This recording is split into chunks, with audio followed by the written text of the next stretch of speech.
से वीर रस विरहा हमरे विरहा के शीर्षक बा दुर्योधन भीम युद्ध। 4 लाइन भूमिका में गुरुजी लिखा थे। का लिखे भैया?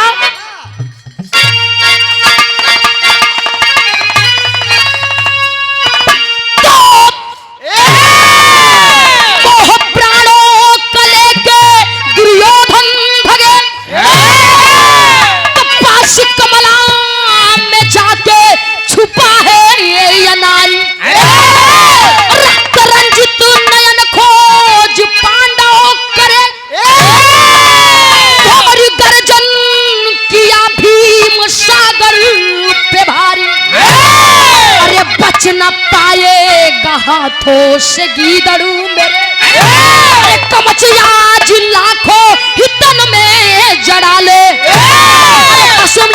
कमर काल तेरा खड़ा है मर्द है तो अखाड़े में पंजा।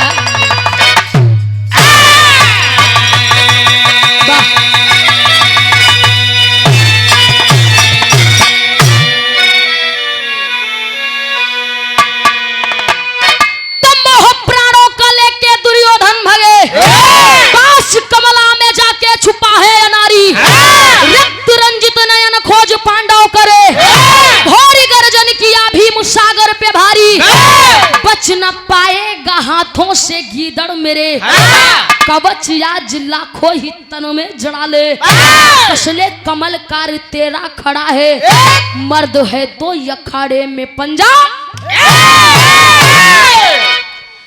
बाबूजी उस समय के बात हो जब कौरव पांडव में युद्ध मचा रहा। धीरे धीरे कौरव दल एकदम समाप्त होएगा। बचा के दुर्योधन अकेले बचा था। अपन प्राण बचाए के कमला सरोवर में जाए के छिप के बैठा था। कमला सरोवर में छिप के बैठा बा। इधर पांचों पांडव दुर्योधन के खोजत हैं मारे बदे।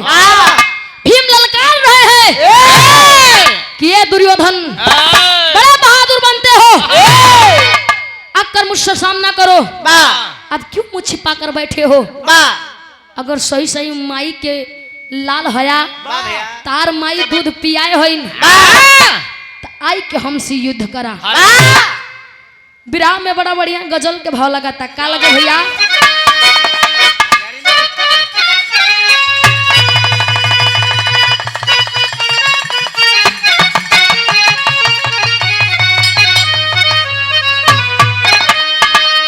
कोनो लड़की अपने सुंदरता पे घमंड करे। का कहे भैया?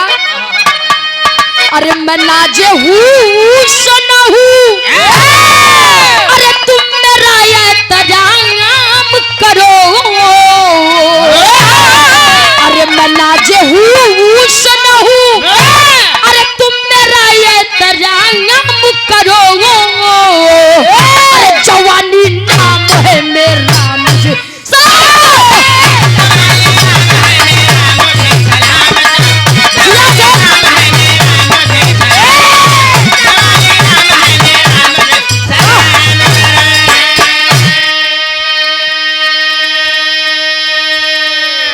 जब तनी बतियाऊ लड़की कहे तब लड़का कहे मडो अगर तुम सुंदर हो तुम्हें अपने सुंदरता पे घमंड है तो हम भी किसी से कम नहीं है। हमारी बात सुनो।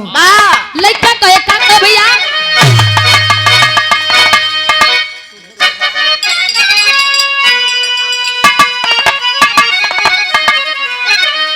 अरे मैं तुझे सलाम करूं तुम मेरा एहतराम करो। लड़का कहे मैडम मैं तुझे सलाम तभी करूंगा जब मेरी बात मानोगी। क्या कहे? अरे मैं तुझे सलाम करूं तुम मेरा एक काम करो तो अपनी मस्त जवानी ना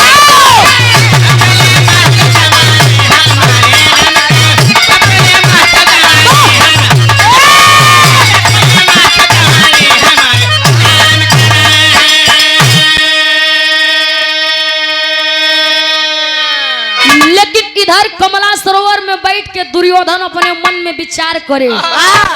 क्या करे भैया?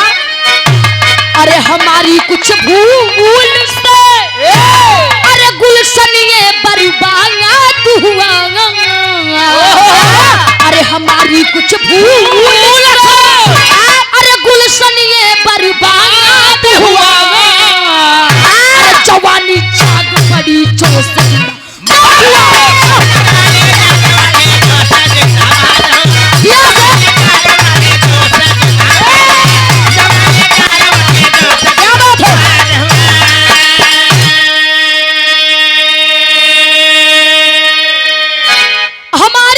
भूल से गुलशन ये बर्बाद हुआ। जवानी जाग पड़ी जोश जिंदाबाद हुआ। इधर भीम पांचों भाई मिलके दुर्योधन के ललकारा थे। दुर्योधन अपने मन में विचार करत बा कि हम भागत काहे हई, का हम केहू से कम हई का? अई भीम कैसे हमरे माई के ता देता? दुर्योधन के भीम के बतिया बर्दाश्त नहीं हुआ। कमला सरोवर से निकल कर जाता है, देखता है कि मुरलीधर भी पांचों पांडव के साथे बाटे।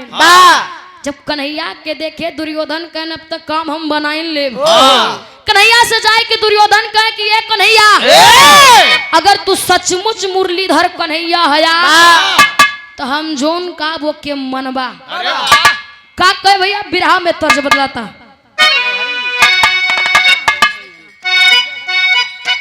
जोहरी में खाना बाबा।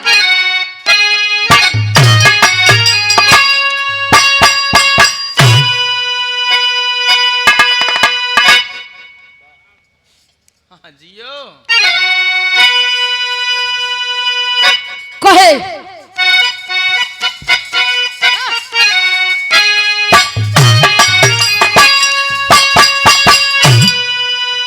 अरे भीम गरज के बोले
वाह। इधर मुरलीधर कन्हैया दुर्योधन के बतिया सुनन के दुर्योधन तू काहे का चाहत है? हमके सही सही साफ साफ एकदम बतावा का तार विचार बा? तार और पांचों पांडव में का अर्जी बा? तू लोग आपस में समझा हम का करब में? दुर्योधन कहे कन्हैया इस सारा खेल तो हो रहे है। दुर्योधन कहे तर्ज लगाता। वाह।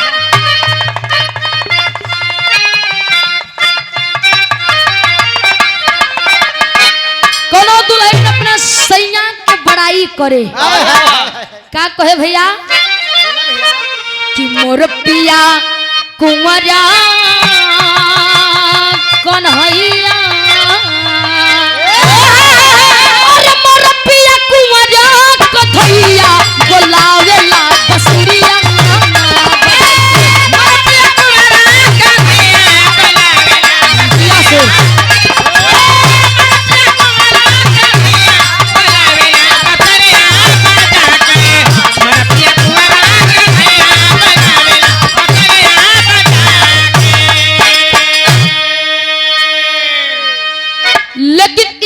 भाव में दुर्योधन मुरलीधर कन्हैया से कहे का कहे भैया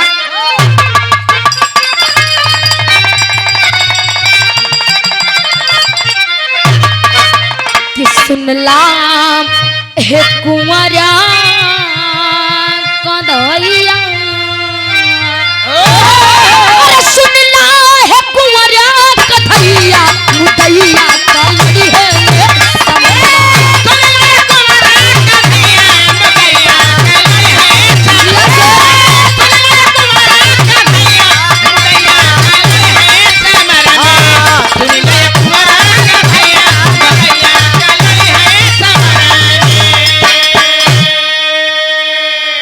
दुर्योधन कहे कन्हैया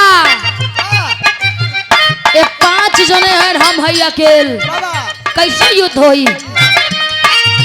मयूर राज का धमाना कहनमा मयूर राज का धमाना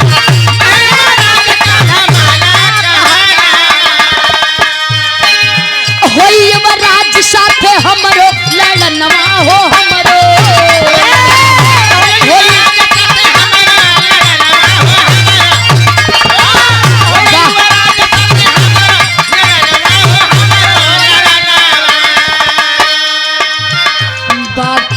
से मतलब न भैया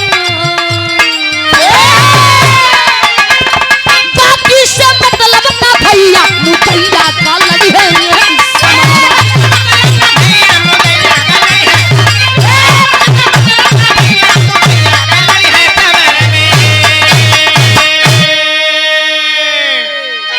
दुर्योधन कहे कन्हैया मैं हूँ युवराज कांधा माना कहनवा होई युवराज सते हमरो लड़नवा हम राजा हैं और राजा से ही युद्ध करेंगे जाकर कह दीजिए धर्मराज युधिष्ठिर से आकर हमसे युद्ध कर ले भैया हम युद्ध खातिर तैयार है नहीं तो का ये 5 जने हम के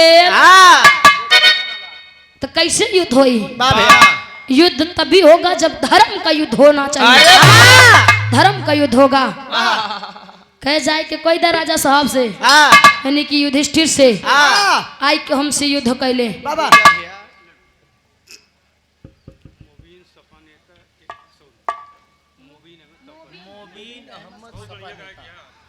आप आदरणीय परम सम्मानित हमारे गार्जियन मोबिन अहमद गार्जियन की तरफ से सपा नेता गार्जियन की तरफ से 101 रुपया का महान आशीर्वाद 5 के पलगी आशीर्वाद के चाबा की हम बच्चे अपने कला में कामयाब रहे इधर दुर्योधन कहे कि कन्हैया युद्ध हम तब करब जब धर्मराज युधिष्ठिर है तब नहीं तो 5 जने मिल के वार करी हैं तो ये धर्म का युद्ध नहीं होगा कन्हैया सोचे लागन कहन गजब फंसा दे कहे अगर धर्मराज युधिष्ठिर दुर्योधन से युद्ध करी तू पक्का हार जाई कहे कि दुर्योधन इतना बलवान है इतना शक्तिशाली हो कि युधिष्ठिर उनके आगे टिक न पाई है कन्हैया दिमाग लगावा थे दुर्योधन से कहे कि ये दुर्योधन शायद तुमको गलत फहमी हुई है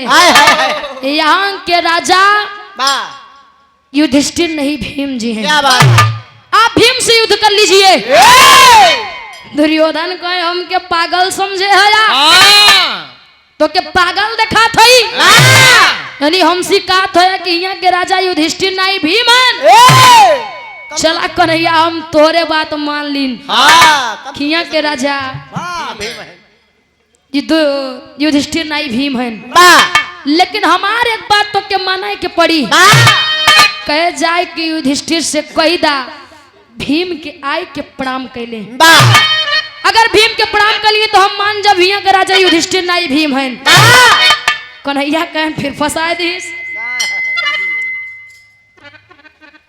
सिटिया न भैया समारे रहा कहे फिर से हमका दुर्योधन फंसा दे कन्हैया फिर दिमाग लगान कहन कौनो बात नहीं मुरलीधर कन्हैया है जाय के नारायण नाम के पुस्तक रहे हुए नारायण नाम के पुस्तक लाई के भीम के दे देन भीम को कहनी अपने काखी के तोरे दबाइला जब भीम नारायण नाम के पुस्तक काखी के तरह दबाएन कन्हैया इशारा करें युधिष्ठिर आई के प्रणाम करें दुर्योधन समझ नहीं पाता है, वो सोचता है कि मुझे यहाँ के राजा भीम ही हैं, भैया क्योंकि युधिष्ठिर ने प्रणाम कर लिया। वाह लेकिन युधिष्ठिर भीम के नहीं, वो नारायण नाम के पुस्तक के प्रणाम करा थे, जोन भीम अपने काखी के तरह दबाए रहे। वाह भैया दुर्योधन समझ नहीं पावत, युद्ध खातिर तैयार हो जाता। जब युद्ध खातिर तैयार हो तब तेरी के भाव लगा था भैया।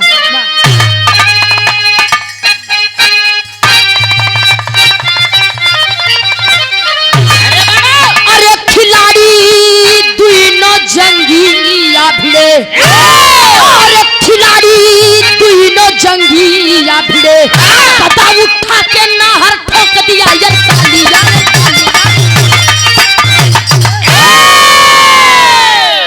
खिलाड़ी दुइनो जंगीया भिड़े, गदा उठा के नाहर ठोक दिया है ताली। खिलाड़ी दुइनो, उधर से दुर्योधन उधर से भीम अपन अपन गदा उठाई के युद्ध खातिर तैयार हो गए। युद्ध खातिर तैयार हो गए। जब कुरुक्षेत्र में पहुंचा थे तो युद्ध शुरू होत बा। बड़ा बढ़िया बिरहा में तर्ज लगा था भैया।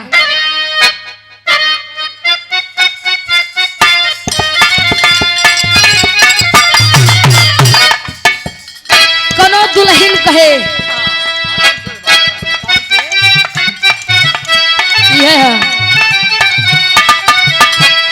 करो अपने भौजाई से कहे, ये भौजी हम गवने नहीं जाओ। भौजैया कहे तना पैसा रुपया लगाई के तोर बियाह करे, अब ते का थे गवने न जाब, काहे न जाबू, का दिक्कत बा।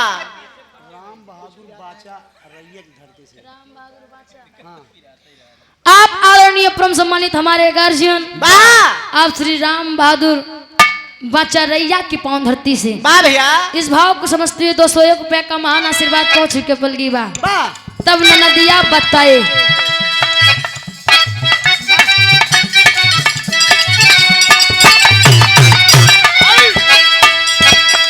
हम गमन माना ही जा,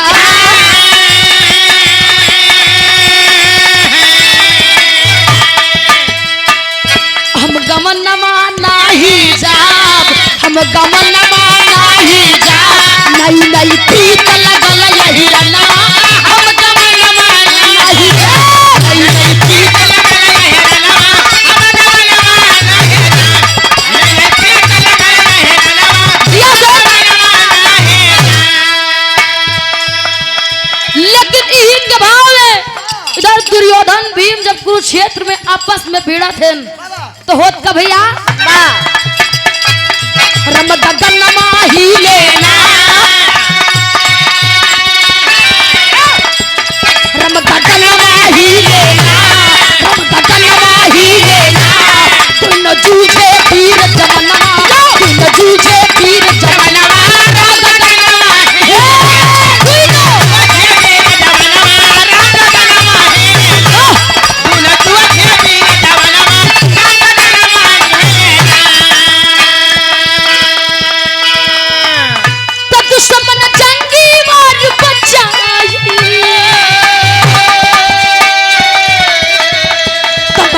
दुश्मन मारी बचाई, निकले कताल वर चिंगारी, रम गगन माही लेना, उगले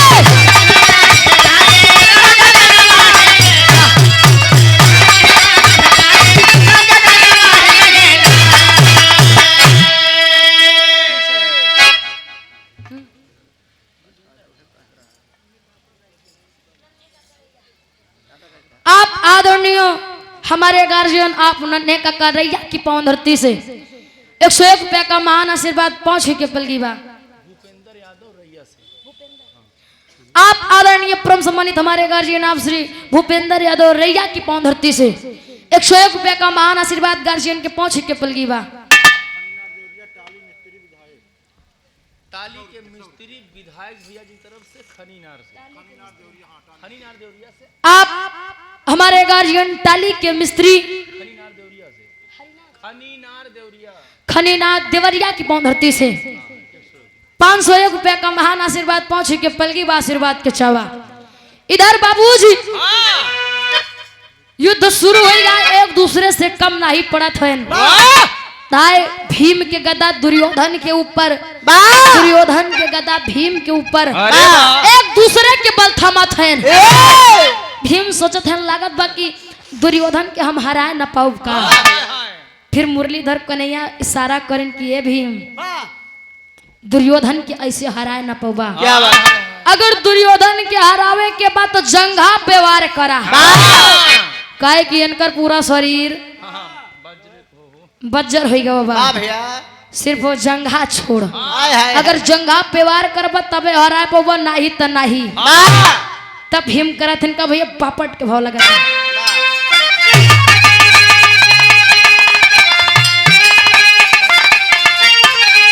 अरे सका न कुरपति जंगी वार बचाई बीचे रनवा में। अरे सका न कुरपति जंगी वार बचाई बीचे रनवा में। दुर्योधन आपस में भीम भिड़ा है। जब कन्हैया इशारा करें तो भीम अपन गदा उठाई के सीधा दुर्योधन के जंघा पे वार करे। अरे सका न कुरपति जंगी वार बचाई बीचे रनवा में। अरे सका न कुरपति जंगी वार बचाई बीचे रनवा में। लिहल से अपन तीनों टांग तोड़ाई बीचे रनवा में।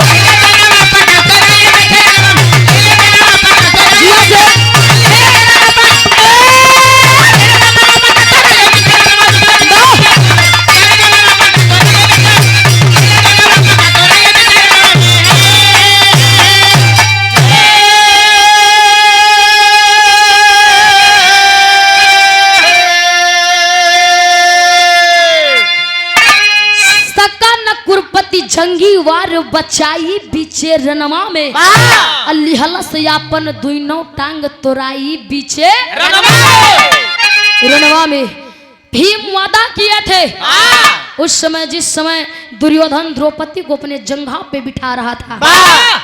भीम अपने मन में वादा करें कि जब तक ये दुर्योधन के जंघा तोड़ा बना, प्रतिज्ञा कर रहे हैं भाई, प्रतिज्ञा किए थे कि जब तक इनकर जंघा तोड़म ना तब तक हमके सुकून न मिली। पहले वन में कहना बा, अरे वादा पूरा भीम का भइले तीनों जंघिया टूटल हो।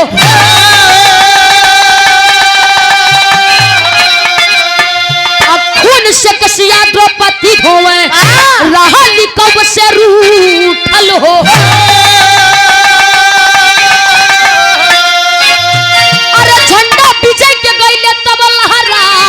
बीचे रनवा में। अरे झंडा विजय के गईले तब लहराई बीचे रनवा में। चले शिविर में पंडू संग यदुराई बीचे रनवा में।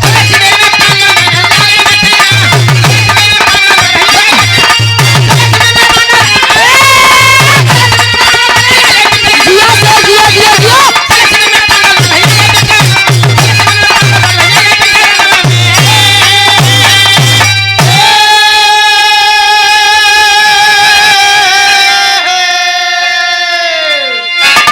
इधर वादा भीम के पूरा भा उधर द्रौपदी के। द्रौपदी भी वादा करे रही कि जब तक दुशासन के छाती के खूने से अपन केस धो बना तब तक के बाधा बना। उधर द्रौपदी के वादा पूरा भा, इधर भीम जी के। क्या बात है। दुर्योधन के दोनों जंगा टूटा बा कुरुक्षेत्र में पड़े हैं, लेकिन इतने में होत का भैया आल्हा के भाव लगाता।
कुरुक्षेत्र में दुर्योधन के दूरों जंगा टूटावा वाह दर्द से करा रहे हैं, हाय, हाय। लेकिन इतने में वाह अश्वत्थामा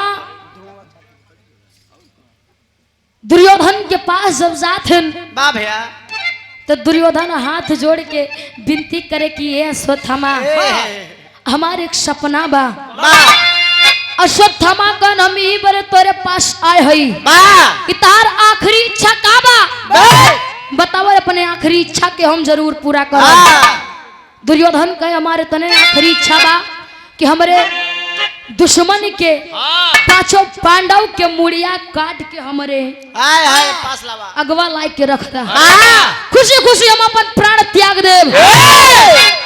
अश्वत्थामा बोले अगर तुम्हारी यही इच्छा है वाह तो मैं जरूर पूरा करूंगा। वाह भैया अपन झोली कटारी लेके पांचों पांडव के मूड़ी काटे चल दे। सदर अल्लाह के भाव लगाता वाह।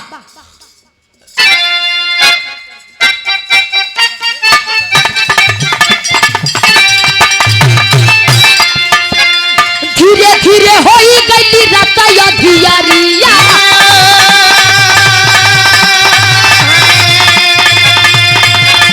सोए पांचों पांडव का बखे मन के मछा, चोरी चोरी आए द्रोण कर ले के लला नामा, भेदवा को जानी गई ए हर मुरा, रतिया में जाके रोटी करना बचगवान, जाने ना हकीकत कुछ बुद्धि के कुमार।